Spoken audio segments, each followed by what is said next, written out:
قوم اللہ کی نظروں سے گر جاتی ہے، چاہے وہ بیت اللہ کا پردہ پکڑ کے کھڑے ہوں اور چاہے وہ کرشنا کے سامنے ہاتھ جوڑ کے بیٹھے ہوں، وہ اللہ کی نظروں سے گر جاتے ہیں اور پھر ان کی دعائیں معلق ہو جاتی ہیں، قبول نہیں ہوتی ہیں۔ اور اس کے مقابلے میں جس قوم میں عدل ہو، انصاف ہو، اور جس قوم میں سچائی ہو، اور جس قوم میں دیانت ہو، دھوکہ نہ ہو، اس قوم کو اللہ ضرور عزت دے کے رہتا ہے، چاہے وہ کافر ہوں، چاہے وہ اہل ایمان ہوں۔ یقیناً آخرت میں تو اللہ نے کہا ہے کہ شرک معاف نہیں کروں گا، باقی جسے چاہوں کر دو، لیکن دنیا میں سر اٹھا کر زندہ رہنے کے لیے اور دنیا میں اللہ کی غیبی تائید کو ساتھ لینے کے لیے یہ 3 مہا اصول ہیں، مہاراج اصول ہیں۔ ایک سچائی، اس سے میرا سارا ملک خالی ہے۔ ایک عدل ہے، اس سے میری عدالتیں خالی ہیں، تو میں باہر کیا کہوں۔ اور ایک دیانت جو ڈھونڈے سے بھی نہیں ملتی، بازار اور بددیانتی لازم ملزوم ہو چکی ہیں، تجارت اور جھوٹ، سیاست اور جھوٹ لازم ملزوم ہو چکے ہیں، طاقت اور ظلم، طاقت اور ظلم، طاقت اور فرعونیت یہ لازم ملزوم ہو چکے ہیں، تو کیسے جاوید صاحب ہماری دعائیں اوپر جائیں گی؟ ہمارا تو غریب بھی ظالم ہے، وہ بھی موقع اسے ملتا ہے تو اپنے مخالفوں پر جھوٹے پرچے کروا دیتا ہے، اپنی انگلی خود ہی توڑ کر ڈاکٹر کو پیسے دے کے جعلی سرٹیفکیٹ بنوا لیتا ہے۔ تو جب ایک ڈیپ روٹس میں ظلم پھیل جائے تو اللہ تعالیٰ کہتا الا لعنت اللہ علی الظالمین۔ اب جب اللہ کی لعنت برس رہی ہو تو اس کی دعا اوپر کیسے جائے گی؟ ایک ظلم کی طرف میں متوجہ کرنا چاہتا ہوں جو اس کی طرف شاید آپ کی توجہ نہ ہو یا ہمارے معاشرے کی توجہ نہ ہو، جی مولانا۔ وہ سسرال کا ہے بچیوں پر ظلم۔ ابھی چند دن پہلے جب کوئی دین کی نسبت سے مشہور ہو جاتا ہے تو پھر لوگ، جیسے آپ کالم لکھتے ہیں تو لوگ آپ کو اپنے دکھ لکھ کر بھیجتے ہیں، کبھی کبھی آپ چھاپتے بھی ہیں تو بڑے وہ درد سے بھرے ہوتے ہیں۔ جب کوئی دینی شخصیت بن جاتا ہے تو لوگ اپنے دکھڑے اس کو سناتے ہیں، خط لکھتے ہیں، فون پر بات کرتے ہیں۔ تو یہیں اسلام آباد کی ایک بچی، پنڈی کی ایک بچی، اس کی شادی ہوئی تو یہ سسرال والوں نے کہا کہ بچی ہوگی تو ہم، بیٹی اگر پیدا ہوئی تو ہم طلاق دے دیں۔ حالانکہ آج کی میڈیکل سائنس کہتی ہے کہ بیٹی یا بیٹے کا جو اور میں وہ سارا مرد کے ساتھ ریلیٹڈ ہے، عورت کے ساتھ نہیں۔ تو وہ بیٹی پیدا ہوئی تو اس بیچاری نے رو رو منتیں کی، پاؤں پکڑے، لیکن انہوں نے طلاق دے کے اس کو گھر بھیج دیا۔ اب وہ بچی 3 جگہ جاب کر رہی ہے، اور جہاں جاب کر رہی ہے وہاں کا ہر بدماش کہتا ہے ہمیں خوش کرو ہم تمہیں خوش کریں گے، ہمیں خوش کرو ہم تمہیں خوش کریں گے۔ تب یہ ایسے سلگتے ہوئے مسائل ہیں، آپ نے بڑا دکھتا ہوا مضمون چھیڑا ہے۔ میں تو خود، میرے آنسو خشک ہو گئے ہیں رو رو کے کہ ظالم قوم کی کیسے اللہ سنے گا، جھوٹی دغاباز قوم کی اللہ کیسے سنے گا، دھوکے باز فراڈی ان کی اللہ کیسے سنے گا۔ لیکن مولانا عرض یہ ہے کہ کیا علماء کرام میں ان کے اندر بھی ظلم ہے، ان کے اندر بھی جھوٹ ہے، ان کے اندر بھی دھوکہ دہی ہے کہ علماء کرام کی بات بھی نہیں سنی جا رہی، قدرت ان کے فرمائے ہوئے پہ بھی مہربانی نہیں فرما رہی؟ جاوید بھائی، جب 3 ٹائر خراب ہوں تو ایک ٹائر منزل پہ نہیں پہنچاتا۔ تو علماء اس معاشرے کا اقلیتی حصہ ہیں، اور حضرت عائشہ رضی اللہ تعالیٰ عنہا نے اللہ کے نبی سے پوچھا انہلک وفینا الصالحون، یا رسول اللہ کیا نیک لوگوں کے ہوتے ہوئے بھی ہم ہلاک ہو سکتے ہیں؟ آپ نے فرمایا نعم اذا کثر الخبث، ہاں جب گناہ غالب آ جائیں گے تو پھر ہلاکت نیک لوگوں کو بھی لے ڈوبے گی۔ تو وہ ایک بہت قلیل مقدار میں ہیں، تو معاشرہ ایک طوفان ہے نافرمانی کا، اس کی وجہ سے وہ بھی اس کی لپیٹ میں آئے ہوئے ہیں۔ یہ آفتیں بہت ہیں مولانا، آپ دیکھیے سیلاب کس طرح آ رہے ہیں، ہر سال سیلاب آتا ہے، ہزاروں لوگوں کو وہ ڈسپلیس کر جاتا ہے۔ جانیں چلی جاتی ہیں، املاک کو نقصان ہوتا ہے، سڑکیں تباہ و برباد ہو جاتی ہے، پورا پورا شہر ڈوب جاتا ہے۔ اسی طرح آپ گرمیوں کا موسم دیکھیے، بارشیں نہیں ہوتی اس ملک میں، بے روزگاری جس انتہا کو پہنچ چکی ہے، بیماریاں جس طرح پھوٹ رہی ہیں اس ملک میں، قتل و غارت کری جتنی ہو رہی ہے وہ بھی آپ کے سامنے، دہشت گردی جس طرح ہو رہی ہے، مساجد کے اندر، قبرستانوں کے اندر بم پھٹ رہے ہیں اور نمازی نماز پڑھتے ہوئے شہید ہو رہے ہیں۔ تو یہ کیا اللہ کی ناراضی کو ظاہر کرتے ہیں کہ قدرت ہم سے ناراض ہو چکی ہے؟ میں آپ کو ترمذی کی ایک روایت پیش کرتا ہوں۔ پہلے آپ نے اس کو اپنے کالم میں بھی ذکر کیا ہوا ہے، میں نے آپ سے گھر بیٹھے تھے ہم تو آپ سے گفتگو ہوئی تھی، پھر آپ نے یہ نوٹس مجھ سے لیے تھے اور اپنے کالم میں بھی اس کو ذکر کیا تھا۔ میں اس کو دوبارہ آپ کے سامنے دہراتا ہوں۔ یہ حدیث حضرت علی سے بھی اور حضرت ابو ہریرہ دونوں حضرات سے روایت ہے کہ اللہ کے نبی نے فرمایا عزت تو خزل فی ادو والا، جب حکمران سرکاری خزانے کو لوٹنا شروع کر دیں گے، والامانت مغنما، جب امانت کو لوگ ہڑپ کر جائیں گے، والزکوٰۃ مغرما، جن پر زکوٰۃ فرض ہے وہ زکوٰۃ کو ادا نہیں کریں گے، وتعلم لغیر الدین، اور علماء دین کو دنیا کے کمانے کا ذریعہ بنا لیں گے اور اللہ کو چھوڑ کر بادشاہوں کی چوکٹ پہ جا بیٹھیں گے، وَأَطَاعَ الرَّجُلُ زَوْجَتَهُ، اور لوگ اپنی بیویوں کے فرما بردار ہوں گے، وَعَقَّ أُمَّهُ، اور ماؤں کے نافرمان ہوں گے، وَأَدْنَىٰ صَدِيقَهُ، دوست کو دیکھ کر باہیں پھیلائیں گے، گلے سے لگائیں گے، وَأَقْصَىٰ أَبَاهُ، باپ کو دیکھ کر راہیں بدل لیں گے، باپ کو دور کریں گے، دوست کو قریب کریں گے، وَسَادَ الْقَبِيلَةَ فَاسِقُهُمْ، قبیلے کی علاقے کی چودراہٹ شرابی جواری لوگوں کے ہاتھ میں ہوگی، وَكَانَ رئیس القوم ارذلہم، قوم کا رئیس نااہل اور نکما ہوگا، وارتفعت الاصوات فی المساجد، مسجدیں فرقہ واریت کا مرکز بن جائیں گی، لڑائی جھگڑے فساد کا مرکز بن جائیں گی، وَأُكْرِمَ الرَّجُلُ مَخَافَةَ شَرِّهِ، ایک دوسرے کو سلام کریں گے لیکن اندر میں بغض بھرا ہوا ہوگا، ایک دوسرے کے شر سے بچنے کے لیے مسکرا کے ملیں گے، اندر میں نفرت ہوگی، اوپر سے سر ہوگا، ہیلو ہائے ہوگا، وَشُرْبَتُ الْخُمُورِ، اور شراب پی جائے گی، وَلُبِسَ الْحَرِيرِ، اور مرد ریشم پہنیں گے، وَلَعَنَ آخِرُ هَذِهِ الْأُمَّةِ أَوَّلَهَا، اور اس امت کے بعد کے لوگ پہلے لوگوں کو لعن طعن کریں گے۔ تو میرے نبی پاک صلی اللہ تعالی علیہ وسلم نے ارشاد فرمایا جب میری امت ان برائیوں کا شکار ہوگی تو فَلْيَرْتَقِبُوا عِنْدَ ذَلِكَ رِيحًا حَمْرَاءَ، جو بھی آپ نے ذکر کیا ہے کہ پھر میری امت انتظار کرے ان پر موسم کا جبر ظاہر ہوگا، ہوائیں سرخ ہو جائیں گی، یہی ہوگا جو سیلاب اور ہوائیں اور بادل اور بے موسم کی اور موسم کی بھی ہوں تو طوفان بن جائیں گی،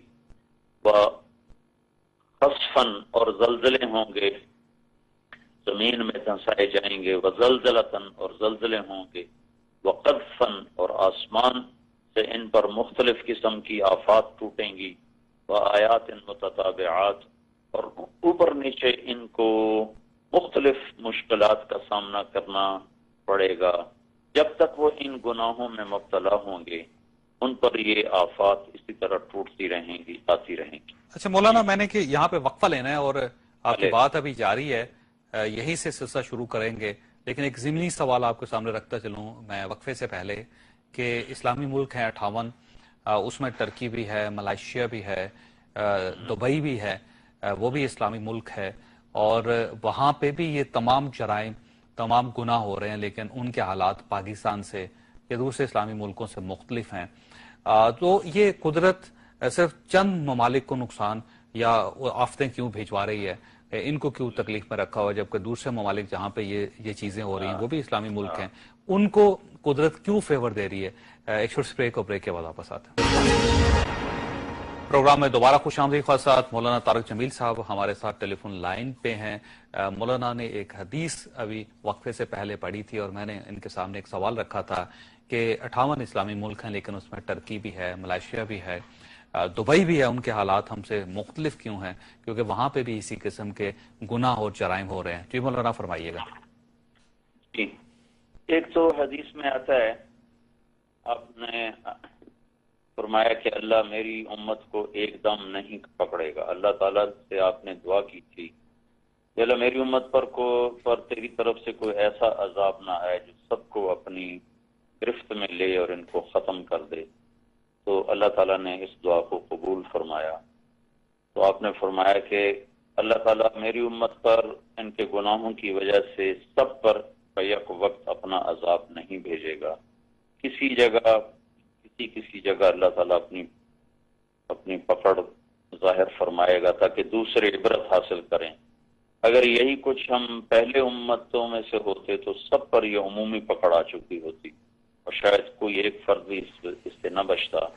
اللہ تعالیٰ کے محبوب صلی اللہ تعالی علیہ وسلم کی دعا کی وجہ سے ایک سبب تو یہ ہے کہ اللہ تعالیٰ اس امت کو یک وقت نہیں پکڑے گا. کسی کو پکڑے گا, دوسرے کو عبرت کی دعوت دے گا کہ عبرت حاصل کرو اور توبہ کرو.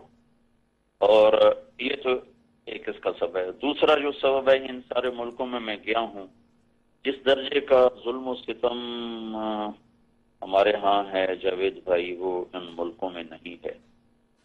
سب جگہ ہے لیکن یہاں کچھ اور ہی قسم کا ہے. ابھی کل پرسوں صرف ایم پی اے شپ پر 25 آدمی مار دیے زہریلا کھانا کھلا کے. یہ تو کسی دیش میں ایسا نہیں ہوتا ہے. اس طرح ظلم و ستم کی کہانیاں بہت کم ہیں. بچوں کو ذبح کر کے بند بوری میں پھینک دینا. تو اس لیے تیسری بات یہ ہے کہ ابھی اللہ کی حکمت ہے, اس میں ہم کیا کوئی بات کر سکتے ہیں کہ اس کو پکڑا اس کو چھوڑا. لیکن یہ ایک دو چیزیں ہم اس سے استدلال کر سکتے ہیں کہ اللہ کے نبی نے خود فرمایا کہ سب کو ایک وقت میں نہیں پکڑے. اور دوسرا میرا کچھ تجزیہ ہے کہ جس درجے کی غفلت نافرمانی ہمارے ہاں ہے اس درجے کی ان ملکوں میں نہیں ہے. دبئی میں اللہ ہم سے ناراض ہے, یہ تو کھلی بات ہے, اس میں تو کوئی دوسری رائے نہیں ہے. ہم اللہ کو راضی کیسے کر سکتے ہیں؟ کس طرح اپنے حالات کو بہتر بنا سکتے ہیں مولانا؟ 2 لفظ ہیں جاوید بھائی, 2 لفظ کہ اللہ کی بارگاہ میں توبہ کر لیں, اللہ سے صلح کر لیں. اور میں قربان جاؤں اپنے اللہ پہ کہ وہ کہتا ہے ابن آدم لو بلغت ذنوبک عنان السماء ثم استغفرتنی غفرت لک ولا ابالی. میرے بندے تم اتنے گناہ کرو کہ زمین پر ان کی تہ لگاتے لگاتے ان کو تہ بتہ رکھتے رکھتے آسمان کی چھت تک پہنچا دو, تو پھر صرف ایک دفعہ کہہ دو یا اللہ معاف کر دو, میں سارے معاف کر دوں. اگر یہ میرے دیش والے کم از کم جو آپ کا پروگرام اس وقت دیکھ رہے ہیں وہی توبہ کر لیں اور یہ 3 کام چھوڑ دیں, ظلم چھوڑ دیں, جھوٹ چھوڑ دیں, بددیانتی چھوڑ دیں اور فرائض پورے کریں. نماز میں کوتاہی نہ ہو, نماز فرض, زکوٰۃ فرض ہے تو زکوٰۃ میں کوتاہی نہ ہو. روزہ تو گزر گیا, اب 2 باقی. تو ایک بہت بڑے طبقے کی توبہ اللہ کرے میری بات اور آپ کی وساطت سے ہو جائے تو بہت بڑے دروازے کھل جاتے.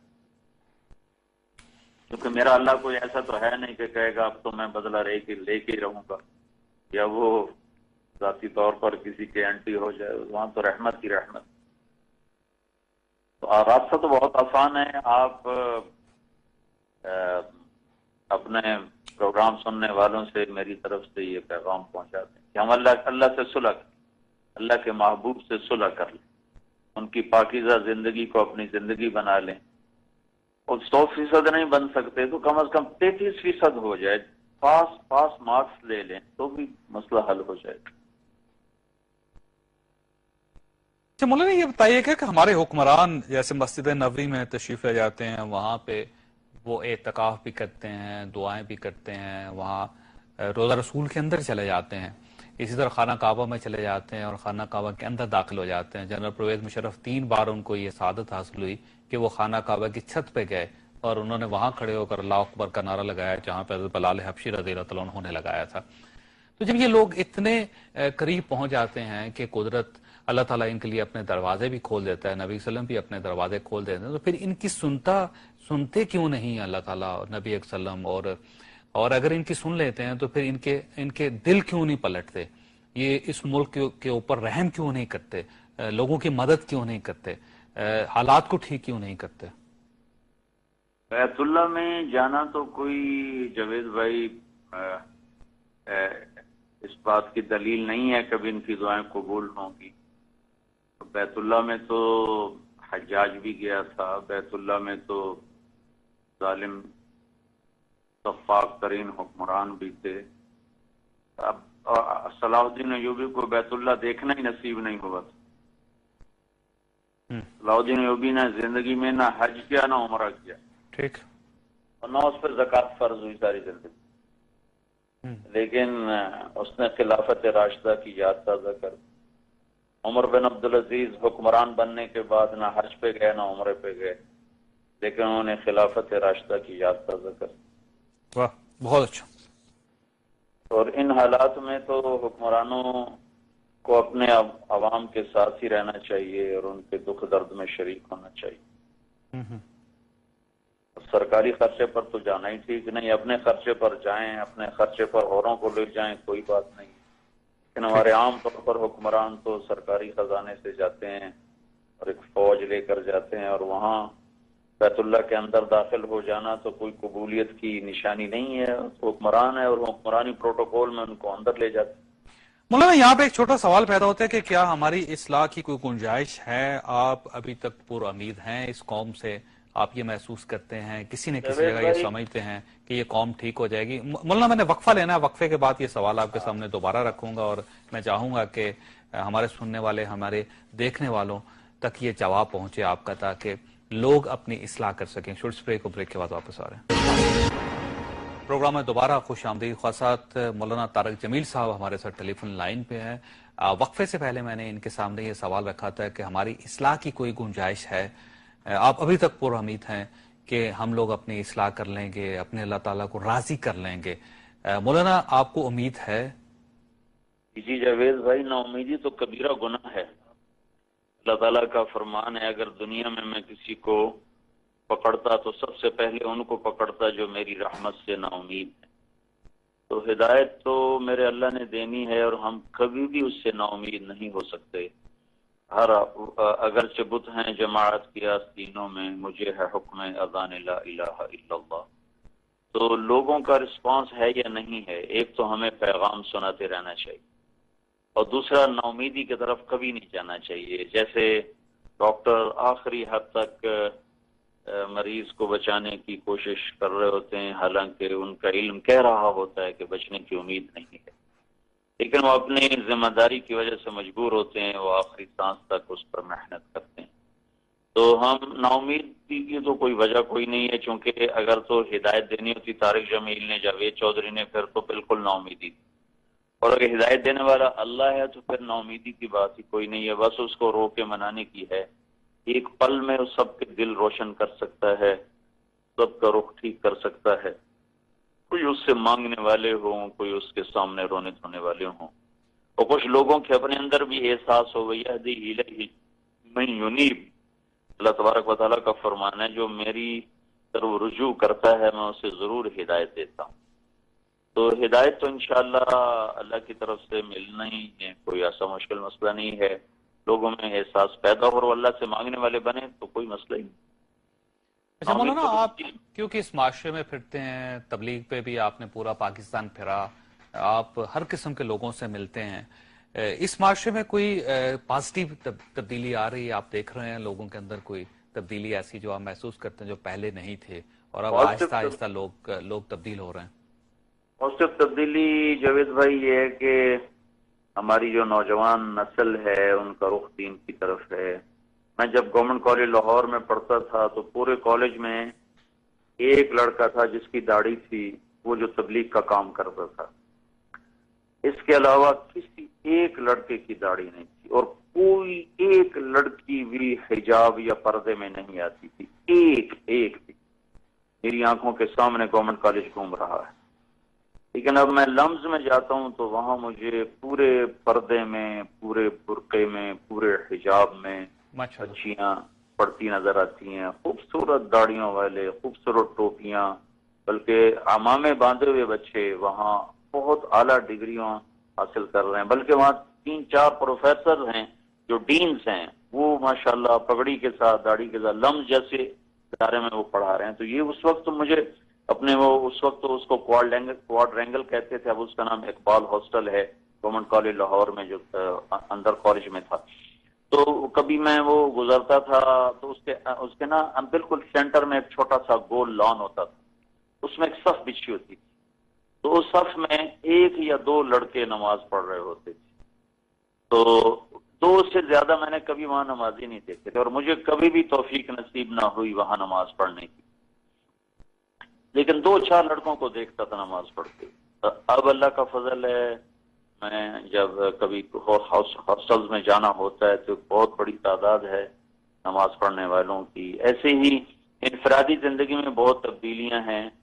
اور میرے تلمبے میں ایک بازار حسن ہے، وہاں میں ہر ہفتے تعلیم کرواتا ہوں، اور وہاں سے کوئی 15-20 بچیاں توبہ کر کے شادی کر چکی ہیں. کل ان کی افطار پارٹی میں نے کی ہوئی تھی تو 40 ناچنے والی لڑکیاں آئی ہوئی تھیں، ماشاءاللہ. تو سب کے چہروں پر یہ تھا کہ ہمیں کوئی آسرا مل جائے تو ہم توبہ کر لیں. جاوید بھائی، یہ ایسا کبھی آپ ان کوٹھوں پر بھی جائیں تو آپ کو پتہ چلے کہ ظالم یہ گھنگرو والی نہیں، ظالم وہ ہیں جنہوں نے گھنگرو پہنائے ہیں. وہ بڑے بڑے منگلوں میں بیٹھے ہوئے ہیں، وہ اسی طرح شیخ صاحب بھی ہیں، چودھری صاحب بھی ہیں، میاں صاحب بھی ہیں، سردار صاحب بھی ہیں، لیکن جن کے گھنگرو بندے کو وہ طوائف بن گئی، وہ رنڈی بن گئی، وہ کنجری بن گئی. قریب جائیں تو جو ساتھ سے نکلی ہے وہ تم سب نے سنی ہے، جو تار پہ بیتی ہے وہ کس دل کو پتا ہے. میں ان کوٹھوں پہ گیا ہوں تو مجھے پتا چلا ہے کہ ان بچیوں کی کیا کیا ظلم ستم کی داستانیں ہیں. انہیں نچانے والے اسی طرح بے داغ بیٹھے ہوئے اور ناچنے والیاں داغدار ہو گئی. کوئی ان نچانے والوں کو گردن میں رسا ڈال کے باہر لاتا تو پتا چلتا. تو بڑی تبدیلی ہے، بڑی تبدیلی ہے اللہ کے فضل سے، لیکن انفرادی سطح پر ہے اس لیے وہ مجموعی سطح پہ نظر نہیں آ رہی. لیکن میں پچھلے سال سے تبلیغ میں پھر رہا ہوں، باہر کی دنیا میں گیا ہوں، دنیا کے آخری کناروں تک پہنچا ہوں اللہ کے فضل سے، 6 بر اعظم افریقہ کے جنگل تک پہنچا ہوں. بہت بڑی تبدیلی ہے اللہ کے فضل سے. اور مذہب کی طرف رجحان ہو رہا ہے لوگوں کا، رجحان ہے اللہ کے فضل، رجحان ہے، رجحان ہے. لیکن وہ معاشرے میں نظر نہیں آ رہا مولانا. معاشرے میں اس لیے نظر نہیں آ رہا کہ ابھی اس کی وہ سطح نہیں بنی، چونکہ برائی کا لیول بہت اپ ہے. اور ایک یہ بھی ہوتا ہے کہ جب نیکی کا گراف بلند ہونے لگتا ہے تو شیطان کی محنت زیادہ بڑھ جاتی ہے. اس کی مثال ایسی ہے کہ اگر آپ اکیلے دکان کر رہے ہوں تو آپ اپنے مزے سے آتے جاتے ہیں، لیکن جب کوئی کمپیٹیٹر ساتھ آ جاتا ہے پھر آپ بھی چست ہو جاتے ہیں، وہ بھی چست ہو جاتا ہے، ہر کوئی گاہک توڑنے کی کوشش کرتا ہے. تو پہلے شیطان مزے مزے میں چل رہا تھا، جب سے تبلیغ کا کام شروع ہوا ہے تو اس کی محنت بھی تیز ہو گئی ہے اور وہ بھی اب اپنا زور دکھا رہا ہے. تو تبدیلی تو ہے لیکن اس کی سطح ایسی نہیں ہے کہ جو ہم کہہ سکیں کہ نظر آ رہی ہے. لیکن مولانا کہیں ایسا تو نہیں ہے کہ جس طرح آپ کام کر رہے ہیں اسی طرح شیطان بھی کر رہا ہو، اس نے اپنے چیلوں کو داڑیاں رکھوا دی ہوں، پگڑیاں باندھ دی ہوں، اور اس نے بھی ان کو کہا ہوگا کہ تم بھی مذہب کا لبادہ اوڑھ کے سوسائٹی کو خراب کرو. کوئی شک نہیں، وہ تو 1000 روپ بدلتا ہے، 1000 بھیس بدلتا ہے، ہر رنگ ہر روپ میں آتا ہے اس کا. وہ تو بڑا مداری ہے، بڑا کاغ ہے. کیونکہ اس معاشرے میں مولانا یہ بھی حقیقت ہے کہ لوگ صرف لبرل سے تنگ نہیں ہیں، بلکہ وہ ایک لبرل مذہبی جو شخصیات ان سے بھی تنگ ہیں. اصل میں جاوید بھائی نا، مذہب کو صرف عبادات تک نہ رکھا جا رہا ہے، اور مذہب میں جو حسن پیدا ہوتا ہے، یا یوں سمجھیے ہر چیز کا ایک میک اپ ہوتا ہے. آپ سکرین پر آنے سے پہلے آپ کو دیکھتے ہیں بھئی آپ سب ٹھیک ٹھاک رہیں، فٹ فاٹ ہیں، تو آپ کا وہ تھوڑا بہت کرتے ہیں جس سے آپ سکرین پہ خوبصورت نظر آتے ہیں. تو مذہب کا جو میک اپ ہے وہ ہے حسن اخلاق. حسن اخلاق، ہمارا معاشرہ حسن اخلاق سے خالی ہے اور صرف عبادات کو اسلام سمجھا جا رہا ہے. اور حسن اخلاق جب تک زندہ نہیں ہوگا مذہب کی پوری تصویر بن ہی نہیں سکتی. اور حسن اخلاق بہت مشکل چیپٹر ہے. اللہ کے نبی نے نماز پہ خوشخبری تو سنائی ہے کہ گناہ معاف ہوتے ہیں، جنت ملتی ہے. ضمانت کسی قسم کی کوئی نہیں دی، لیکن حسن اخلاق پر اللہ کے نبی نے ضمانت دی ہے. تم اپنے اخلاق اچھے کرو، میں گارنٹر ہوں تمہیں جنت الفردوس میں گھر لے کر. مولانا میں نے وقفہ لینا ہے یہاں پہ، لیکن اب ہمارے کیونکہ آخری حصہ ہوگا پروگرام کا، میری مولانا آپ سے درخواست ہے کہ اگلے حصے میں آپ توبہ کروائیں، اور میرے سمیت سننے والے جتنے لوگ اس وقت آپ کو سن رہے ہیں یا دیکھ رہے ہیں وہ اس توبہ میں شریک ہو جائیں، شاید ہماری توبہ قبول ہو جائے اور اللہ تعالی ہم پہ، ہمارے خاندان پہ، اس پورے ملک پہ رحم کرے. خاصا ایک چھوٹی سی بریک، اور بریک کے بعد دوبارہ حاضر ہوں گے اور مولانا طارق جمیل صاحب سے درخواست کریں گے کہ وہ توبہ فرمائیں اور ہم سب اس توبہ میں شریک ہو جائیں. پروگرام میں دوبارہ خوش آمدید. خواتین رات مولانا طارق جمیل صاحب ہمارے ساتھ ٹیلی فون لائن پہ ہیں. مولانا کے خیالات آپ نے اس پورے پروگرام میں سنے، یہ آخری حصہ ہے پروگرام کا. میں مولانا سے درخواست کرنا چاہتا ہوں کہ مولانا توبہ کروائیں اور ہم سب اس توبہ میں شریک ہو جائیں. شاید اللہ تعالی ہماری توبہ قبول کر لے اور اس کے بدلے میں ہم پہ، ہمارے خاندان پہ، ہمارے عزیزوں پہ، رشتہ داروں پہ اور اس پورے ملک پہ رحم فرمائے. جی مولانا فرمائیے گا. جی مجھے آپ کے اس کہنے پر ایک حدیث یاد آئی، میں وہ حدیث سنانا چاہوں گا، پھر توبہ کی بات بھی ہو جائے گی. اللہ تعالیٰ حدیث قدسی ہے کہ اللہ تعالیٰ فرماتے ہیں ما من یوم الا والبحر یستأذن ربہ فی ان یغرق ابن آدم. کوئی دن ایسا نہیں جاتا جس میں سمندر اللہ سے یہ پوچھتا نہ ہو کہ اللہ مجھے اجازت دے میں ان نافرمانوں کو غرق کر دوں. والارض تستاذن فی ان تبتلعہ، اور زمین اللہ سے اجازت مانگتی ہے کہ میرے مالک تو اجازت دے میں ان کو نگل جاؤں. والملائکۃ تستاذن فی ان تعاجلہ وتہلکہ، اور فرشتے اللہ سے اجازت مانگتے ہیں یا اللہ اجازت دے ہم زمین پر اتر جائیں اور ان نافرمانوں کو صفحہ ہستی سے مٹا دیں. میں قربان جاؤں اپنے اللہ پر. وہ فرماتے ہیں دعو عبدی فانا اعلم بعبدی منکم، کہ تم میرے اور میرے بندے کے درمیان دخل اندازی مت کرو، میں اپنے بندے کو تم سے زیادہ بہتر جانتا ہوں. ان کان عبدکم فشانکم بہ، اگر یہ تمہارے بندے ہیں تو پکڑ لو، مار دو، نگل جاؤ، غرق کر دو، اڑا دو. وَإِن كَانَ عَبْدِي فَمِنِّي وَإِلَيَّ عَبْدِي، اور اگر یہ میرے بندے ہیں تو پھر میں جانوں اور میرا بندہ جانے، میرے بندے کو میرے حوالے کر دو. ان اتانی نہارا قبلتہ وان اتانی لیلا قبلتہ من اعظم منی جودا وکرما. آئے ہائے، فرشتے کہتے ہیں، زمین کہتی ہے، پانی کہتے ہیں یا اللہ تو پھر انہیں پکڑتا کیوں نہیں، تو بھی تو دیکھ رہے یہ کیا کر رہے ہیں. تو اللہ تعالیٰ فرماتے ہیں میں ان کی توبہ کا انتظار کر رہا ہوں. جس دن کسی صبح یہ توبہ کریں گے میرا دروازہ کھلا پائیں گے، جس رات یہ توبہ کریں گے میرا در کھلا پائیں گے. اور اس کا دوسرا ترجمہ ہے جوانی میں توبہ کریں گے تو بھی قبولیت کا شرف پائیں گے، اور بڑھاپے میں توبہ کریں گے تو بھی قبولیت کا شرف پائیں گے. مجھ سے بڑا ہے کون سخی، مجھ سے بڑا ہے کون کریم، سمیت نفسی جوادا کریما. میں نے اپنا نام جب سخی اور کریم رکھ دیا ہے تو اس کے بعد میری شان کے خلاف ہے کہ میں اپنے بندوں کی توبہ کا انتظار نہ کروں.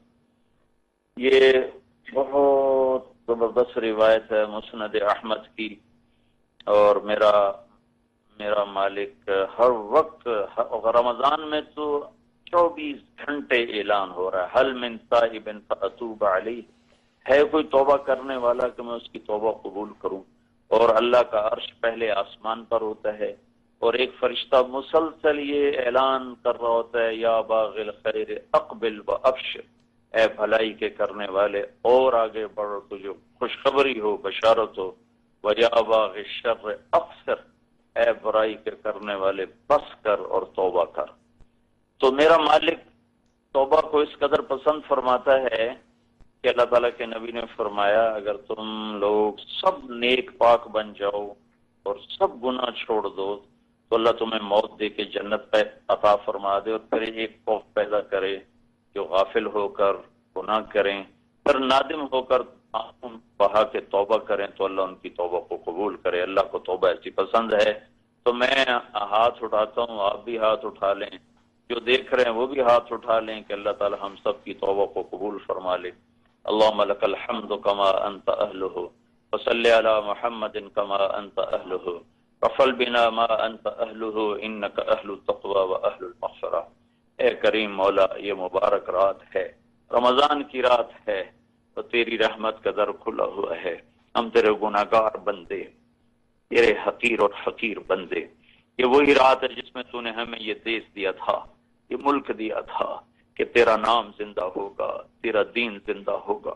اے میرے مالک، آج ہم تجھ سے شرمندہ ہیں، تیرے محبوب سے شرمندہ ہیں، اور ان 6 لاکھ انسانوں سے شرمندہ جن کی لاشیں دریائے راوی میں بہہ گئیں، ستلج بیاس میں بہہ گئیں، اور جو سکھوں کی گرپانوں کا شکار ہو گئے، اور معصوم بچے یا اللہ جو درختوں پر لٹکا دیے گئے، اور وہ عزت دار بچیاں جو کنووں میں چھلانگ لگا کے جان کی بازی ہار گئی۔ ہم ان سے بھی شرمندہ ہیں، تو تیری ذات سے بھی شرمندہ، تیرے محبوب سے بھی شرمندہ ہیں۔ اے میرے مالک، ہم اس مبارک رات میں توبہ کر، ہماری توبہ قبول فرما۔ ہماری بس ہو گئی میرے مالک، ہمارے معصوم بچے روزانہ ذبح ہو رہے۔ اے میرے مالک، مسجدوں میں نمازیوں کے چیتھڑے اڑ جاتے۔ اے میرے مالک، غریب بچے باپ کے انتظار میں ہوتے ہیں کہ باپ تازہ آٹا لے کر آئے گا، روٹی پکی، شام کو اس کی لاش بھی نہیں آتی، چند بوٹیاں آتی، وہ دھماکوں میں اڑ کے پتہ نہیں کہاں چلا جاتا۔ اے میرے مولا، اے میرے مالک، ہم تھک گئے، ہمارے حکمران عاجز آ گئے، ہم عاجز آ گئے، ہمارے اوپر رحم فرما دے، کرم فرما دے۔ ہم تجھے تیری رحمت کا واسطہ دیتے، ہمیں معاف کر دے، معاف کر دے۔ ہم تیری بارگاہ میں توبہ کر، توبہ کر، پورے 18 کروڑ کی طرف سے توبہ کرتے، تو ہماری توبہ قبول فرما، اور اس ملک پر کرم کر دے، کرم کر دے، اپنے حبیب کے آنسوں کے طفیل کرم کر دے۔ وصلی اللہ تعالی علی النبی الکریم، آمین برحمتک یا ارحم الراحمین۔ مولانا آپ کا بہت بہت شکریہ۔ خواصات مجھے اجازت دیجیے۔ اللہ تعالیٰ آپ اور آپ کے اہل خانہ کو ہر قسم کی مصیبت سے محفوظ رکھے۔ اللہ حافظ۔